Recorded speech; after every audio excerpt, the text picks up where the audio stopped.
Okay, so number 3 is learning to accept yourself, a judgment detox, and self-love. So we're letting go of patterns, we're letting go of programming, limiting beliefs not serving you. This is the neuroscience of change, right? So again, the mind has a negative bias, and we have to be the ones to reprogram, rewire our brain to actually be able to get into a growth mindset and be in a place of positivity, right? To be able to step into that threshold of initiation. So again, we teach this in the Wise Mind Yoga Science Soul Mastermind group training or group coaching program. So we want you to think about taking your power back. That's one of the biggest things, is that you are empowered to be in charge of your own thoughts, emotions, and behaviors. You can control that, okay? And that was one of the biggest life-changing aha moments that I had, that I can choose the thoughts I allow to come in. And that is mind-blowing, okay? So what is the inner critic voice? It is the trial, judge and jury. It is the inner mean girl that talks to you all day long, okay? It's the things, the limiting beliefs like I'm not good enough, I'm a failure, I should give up, I should be over this by now. This is a big one for women because they tell themselves something happens that they should be over it by now instead of allowing themselves to process their feelings. They tell themselves they're fat, which is soul crushing for me that women actually tell themselves this. They tell themselves they're ugly, no one likes me, I'll never succeed, I'm lazy, I'm crazy, I'm broken, I'm weak, I'm useless, I'm going to humiliate myself, you don't have the experience or skill, you say something stupid, you're wasting your time. I'd say one of the biggest ones is I'm broken. I had a client many clients, but share this with me, that she was just working through that she just could not get out of that cycle of telling herself, the inner critic, that she's broken and she's not good enough.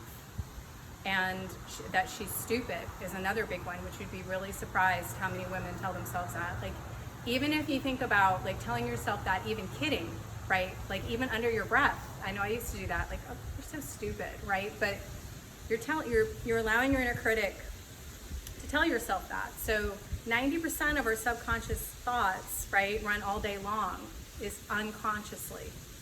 So that's why we have to be so aware of it. It's 60 to 80,000 thoughts in a day. So every time I find myself like, explaining what the inner critic is to a client or to a student, they're like, yep, head nodding, I get it, I know exactly what you're talking about, okay? So I want you to think about affirmations like, I am enough. Or you can hang up a sticky note on your mirror. You can actually, I have written on my mirror at home in lipstick, I am enough. Or maybe it's I am healthy. Maybe whatever that I am statement is for you that you're trying to focus on right now, and that my worth is not negotiable, right? My worth is not negotiable, and I am trying my very best today. I am doing the best I can with the skills that I have at this present moment, and always giving yourself credit for that first, while allowing yourself to know that there's always things we can work on and change. But those things can be happening simultaneously. It's not black or white, one or the other. It's not I'm good enough or I'm not. It's these are the things that I'm good at and I am enough, and I can be working on things that I want to change.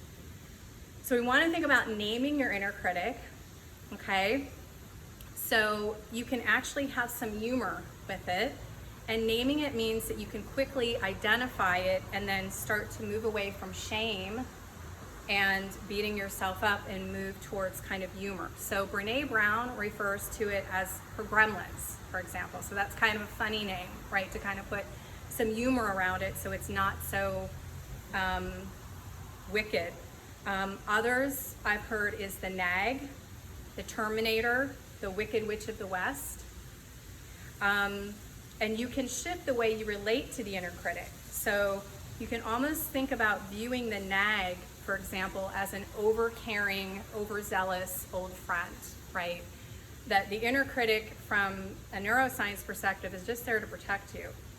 But sometimes when we allow the ego to come in too much, we just allow ourselves to beat ourselves up, and we do that a lot as women.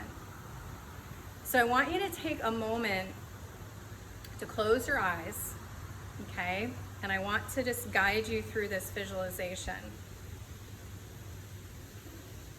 So I want you to take a moment to just name your inner critic. Is it a male? Is it a female? Could it be an older or a younger version of yourself?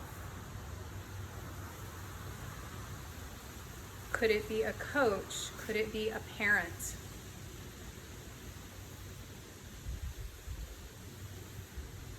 Is it a bossy version of yourself telling you that you're not enough, or you didn't get enough done?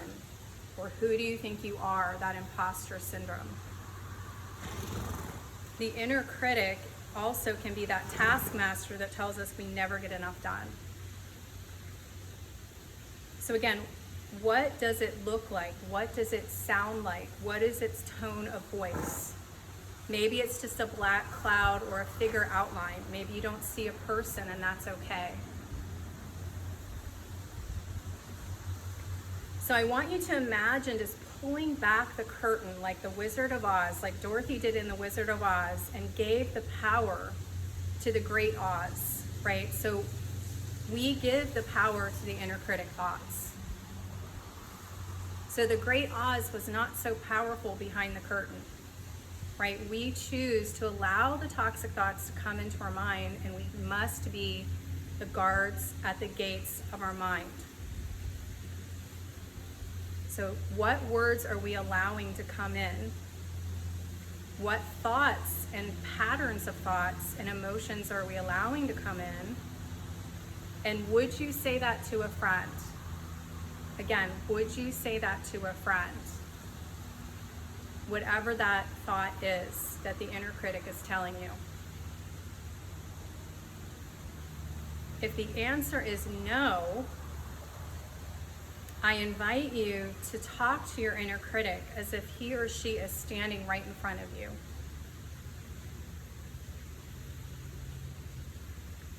And I want you to say internally to yourself, do not speak to me that way. Do not speak to me that way. Do not speak to me that way. Just like you would be telling a person standing right in front of you. If someone was speaking to you disrespectfully, you would say, please do not speak to me that way. You can open your eyes and just think about, what did that look like for you? What was the name of could you name your inner critic, right? Was it a parent? Was it a coach? Was it a sibling? Was it a bossy version of yourself? Was it an older version, a younger version? And in a live event like this, we would be sharing in the group. People would share what their visualization was for them. And I'd say one of the biggest ones is the boss, like having this boss that's always like nagging and pointing at you and telling you all the things that you're doing wrong and all the things that you're not getting done. That's probably the biggest pattern. So we will definitely include some handouts for you to be able to do some journaling and to get deeper into this, but we're introducing you into this concept because it's an important part for you to be able to really align, right? So again, coming back to the power of alignment, your mind, your body, and your purpose, and also your soul, so that we can be a mindful, conscious leader in the world right now. And again, the world needs us now more than ever to show up as a leader. So number one, again, align to your purpose, your story, heal and rise up to that best version of yourself. We want to answer the call of the hero's journey. We want to answer the call of awakening.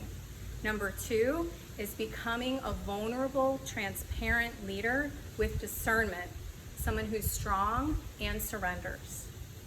Number three is learn to accept yourself. This is the judgment detox, the self-love.